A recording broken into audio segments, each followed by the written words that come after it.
എല്ലാവർക്കും മെലഡി വിത്ത് കുക്കിങ്ങിലേക്ക് സ്വാഗതം. വീഡിയോ കാണുന്നതിന് മുമ്പായിട്ട് ആരെങ്കിലും സബ്സ്ക്രൈബ് ചെയ്യാതെ കാണുന്നുണ്ടെങ്കിൽ പ്ലീസ് ഒന്ന് സബ്സ്ക്രൈബ് ചെയ്യണേ. പിന്നെ ആ ബെൽ ബട്ടണും കൂടി ഒന്ന് ക്ലിക്ക് ചെയ്യണേ. കൂട്ടുകാരെ, എല്ലാവർക്കും മെലഡി വിത്ത് കുക്കിങ്ങിലേക്ക് സ്വാഗതം. ഇന്ന് ഒരു കുട്ടി പാചകമായിട്ടാണ് ഞാൻ വന്നിരിക്കുന്നത്. അപ്പോൾ പാചകത്തിലേക്കൊക്കെ പോകുന്നതിന് മുന്നേ എൻ്റെ ചാനലൊക്കെ കണ്ട് നിങ്ങൾക്ക് ഇഷ്ടമാകുന്നുണ്ടെങ്കിൽ, എൻ്റെ പാചകമൊക്കെ ഇഷ്ടമാകുന്നുണ്ടെങ്കിൽ എല്ലാവരും ഒന്ന് ലൈക്ക് ചെയ്തും ഷെയർ ചെയ്തും സബ്സ്ക്രൈബ് ചെയ്തുമൊക്കെ ഞങ്ങളെ ഒന്ന് സപ്പോർട്ട് ചെയ്തൊക്കെ വിടണേ. നിങ്ങൾ സപ്പോർട്ട് ചെയ്യുന്നുള്ള പൂർണ്ണ പ്രതീക്ഷയോടുകൂടെ അപ്പോൾ നമുക്ക് വീഡിയോയിലേക്ക് പോകാം. ഇതാ ഇവിടെ കാണുന്ന പോലെ ഞാനിന്ന് തേങ്ങ പൊതിച്ചപ്പോൾ 2-3 മുട്ട തേങ്ങ കിട്ടി. ഞാനിതിനെ മുട്ടത്തേങ്ങ എന്നൊക്കെ പറയും. കൊപ്രയായി പോയി. അപ്പോൾ നമുക്ക് തോരനോ കറിക്കോ ഒന്നും അരയ്ക്കാൻ പറ്റാത്തൊരു സ്റ്റേജായിപ്പോയി. അപ്പോൾ പിന്നെ ഇതുകൊണ്ട് നമുക്കൊരു ചമ്മന്തിപ്പൊടി ആക്കിയാലോ എന്ന് ഞാൻ വിചാരിച്ചു. അപ്പോൾ ഇതിങ്ങനെ മുറിച്ച് നോക്കിയതാണ് കേടാണോ എന്ന്. 4-5 ഉണ്ടായിരുന്നു. അതിൽ 1-2 ഒക്കെ അകത്ത് ചീത്തയായിപ്പോയി. അതിന് വേണ്ടിയാണ് മുറിച്ചിങ്ങനെ നോക്കിയത്. ഞാൻ ഇതിനു മുമ്പും ഇതുപോലെ കൊപ്ര തേങ്ങ കിട്ടുമ്പോൾ ചമ്മന്തിപ്പൊടി ഉണ്ടാക്കിയിട്ടുണ്ട്. അപ്പോൾ അന്ന് നമുക്ക് ചാനലില്ല. അപ്പോൾ ഇപ്പോൾ ഇത് ചെയ്യുമ്പോൾ നിങ്ങളുമായിട്ടൊന്ന് ഷെയർ ചെയ്യാമെന്ന് വിചാരിച്ചു. അതിന് വേണ്ട ബാക്കി സാധനം: 2 ടേബിൾ സ്പൂൺ ഉഴുന്ന് പരിപ്പ്, 3/4 ടേബിൾ സ്പൂൺ കുരുമുളക്, അതേപോലെ ഒരു 1/2 ടീസ്പൂൺ മുളക് പൊടി, ഒരു 1/4 ടീസ്പൂൺ കായപ്പൊടി, 2 കുഞ്ഞു കഷ്ണം വാളംപുളി, ഉപ്പ്. ഇത്രയും സാധനങ്ങൾ വെച്ചിട്ടാണ് ഞാൻ ചമ്മന്തിപ്പൊടി ഉണ്ടാക്കാറുള്ളത്. ഓരോ സ്ഥലങ്ങളിലും വ്യത്യസ്തമായ രീതിയിലാണ് ഞാൻ കണ്ടിരിക്കുന്നത്. ചിലരൊക്കെ മല്ലിയോ മല്ലിപ്പൊടിയോ ഒക്കെ ചേർക്കാറുണ്ട്. ഈ മുളക് പൊടിക്ക് പകരം വറ്റൽ മുളകായിട്ടും നമുക്ക് ചേർക്കാം. എൻ്റെ കയ്യിൽ ഇപ്പോൾ അതില്ല, അതുകൊണ്ട് ഞാൻ മുളക് പൊടി ആണ് ചേർക്കുന്നത്. മുളക് പൊടി ആകുമ്പം ഇതെല്ലാം മൂത്ത് കഴിഞ്ഞ് ലാസ്റ്റ് നമ്മൾ ചേർത്ത് കൊടുത്താൽ മതി. അപ്പോൾ ഇത്രയും വെച്ചിട്ടാണ് ഞാൻ ഈ ചമ്മന്തിപ്പൊടി തയ്യാറാക്കുന്നത്. അതുപോലെ 2 തണ്ട് കറിവേപ്പിലയും വെച്ചിട്ടുണ്ട്. അപ്പോൾ ഇനി നമുക്ക് ഈ തേങ്ങയൊന്നും പൊടിയായിട്ട് ചിരണ്ടിയൊക്കെ എടുത്തിട്ടൊക്കെ. കൊപ്രയെല്ലാം ഞാനിതുപോലെ പൊടിയായിട്ട് ചിരണ്ടി വെച്ചിട്ടുണ്ട്. കുറച്ച് നേരത്തെ ഒരു പണിയായിരുന്നു ഇതുപോലെ പൊടിയായിട്ട് ചിരണ്ടി എടുക്കാനായിട്ട്. മിക്സിയുടെ ചെറിയ ജാറിലിട്ട് കറക്കിയാൽ മതിയായിരുന്നു. പക്ഷേ ഇത് നന്നായിട്ട് ഉണങ്ങിപ്പോയ തേങ്ങ ആയതുകൊണ്ട് തന്നെ ചിലപ്പം ചതച്ചെടുക്കുമ്പോൾ കട്ടയായാലോ എന്നൊരു പേടി കൊണ്ടാണ് ഞാൻ ഇങ്ങനെ ചെയ്യാമെന്ന് വിചാരിച്ചത്. ഇതാകുമ്പോൾ ഒരേപോലെ നമുക്ക് ചിരണ്ടി എടുക്കാൻ പറ്റും. അപ്പോൾ ഇനി ബാക്കി സാധനങ്ങളെല്ലാം കൂടെ ചേർത്തിട്ട് നമുക്ക് ചമ്മന്തിപ്പൊടിക്ക് വറുക്കാൻ തുടങ്ങാം. ചിരണ്ടി വെച്ച തേങ്ങയിലേക്ക് ഉഴുന്ന്, കുരുമുളക്, കറിവേപ്പില ഇത്ര ഇട്ട് കൊടുത്തിട്ടുണ്ട്. ഇതൊന്ന് ഏകദേശം മൂപ്പായി വരുന്ന സമയത്ത് വേണം നമുക്ക് ബാക്കി സാധനങ്ങൾ ചേർത്ത് കൊടുക്കാൻ. അപ്പോൾ ഇനി സ്റ്റൗ ഓണാക്കി ചട്ടിയൊക്കെ അടുപ്പിൽ വെച്ച് വറുക്കാൻ തുടങ്ങാം. ഒരു ചെറിയ ഉരുളി അടുപ്പിൽ വെച്ച് ഞാൻ എല്ലാ സാധനങ്ങളും അതിലേക്ക് ഇട്ട് കൊടുത്തിട്ടുണ്ട്.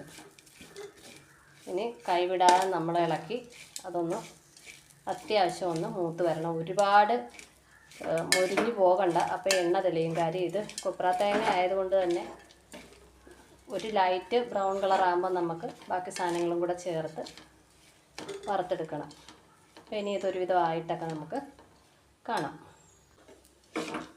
നമ്മുടെ തേങ്ങ അങ്ങനെ ഏകദേശം വെള്ളമൊക്കെ വലിഞ്ഞു വരുന്നുണ്ട്. ഉണ്ടായിരുന്ന ആ ഒരു ജലാംശം ഏകദേശം പറ്റി പാകമാകാനൊക്കെ തുടങ്ങുന്നുണ്ട്. ഇച്ചിരൂടെയൊക്കെ ഒന്ന് മൂത്ത് കഴിഞ്ഞിട്ടൊക്കെ കാണാം. കൈ വിടാതെ ഇളക്കി കൊടുക്കണം, അല്ലെങ്കിൽ പെട്ടെന്ന് കരിഞ്ഞു പോകും. ഒന്നാമത് ഇത് കൊപ്ര തേങ്ങയും കൂടെ ആയതുകൊണ്ട് പെട്ടെന്ന് കരിഞ്ഞു പോകും. ഇനി ഒന്നായിട്ട് കാണാം. തേങ്ങ ഏകദേശം കളറൊക്കെ മാറി വന്നു തുടങ്ങി. ഇനി പെട്ടെന്ന് തന്നെ ആകും.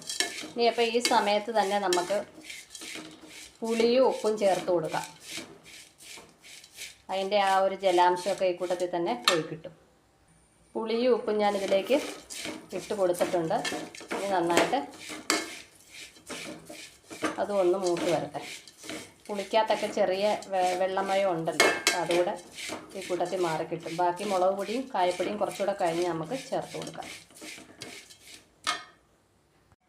തേങ്ങ ഏകദേശം പാകമാകാനായിട്ടുണ്ട്. അത്യാവശ്യം ബ്രൗൺ നിറമൊക്കെ ആയി വരുന്നുണ്ട്. ഈ സമയം നമുക്ക് മുളക് പൊടിയും കായപ്പൊടിയും ചേർത്ത് കൊടുത്തിട്ടുണ്ട്. ഇനി നന്നായിട്ട് ഇളക്കി ഒരല്പം കൂടെ മൂത്ത് വരണം.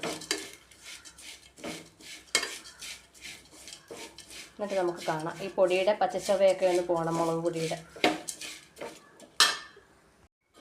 തേങ്ങ ഇവിടെ പാകത്തിന് മൂത്ത് വന്നിട്ടുണ്ട്. ഒരുപാട് മൂത്ത് പോയാൽ നമ്മൾ പൊടിച്ചെടുക്കുമ്പോഴത്തേക്കും എണ്ണ തെളിഞ്ഞു വരും. അതുകൊണ്ട് തന്നെ ഇത് മതി, ഇത്രയും പാകത്തിന് മതി. നമ്മുടെ മുളക് പൊടിയും കായപ്പൊടിയൊക്കെ മൂത്ത മണമൊക്കെ വന്നിട്ടുണ്ട്, ഏകദേശം ആയിട്ടുണ്ട്. ഇനി നമുക്ക് സ്റ്റവ് നിർത്തി ഇതൊന്ന് ആറുമ്പോഴത്തേക്ക് മിക്സിയിൽ അതൊക്കെ ഒന്ന് പൊടിച്ചെടുക്കാം. വറുത്ത തേങ്ങാക്കൂട്ട് ഞാൻ ഇതുപോലെ ഈ പ്ലേറ്റിലേക്ക് മാറ്റി കൊടുത്തിട്ടുണ്ട്. ചട്ടിയിൽ തന്നെ ഇരുന്ന് കഴിഞ്ഞാൽ മൂത്തത് കരിഞ്ഞു പോകും. അപ്പോൾ ഒന്ന് നിരത്തിയൊക്കെ ഇട്ട് കൊടുത്തിട്ടുണ്ട്. ഇനി അത് നന്നായിട്ട് തണുത്തിട്ട് വേണം നമുക്ക് മിക്സിയുടെ ചെറിയ ജാറിലിട്ട് ഒന്ന് ചെറുതായിട്ടൊന്ന് കറക്കി എടുത്താൽ മതി. ഒത്തിരി അരഞ്ഞു പോകാൻ നിന്ന് കഴിഞ്ഞാൽ എണ്ണ തെളിയും.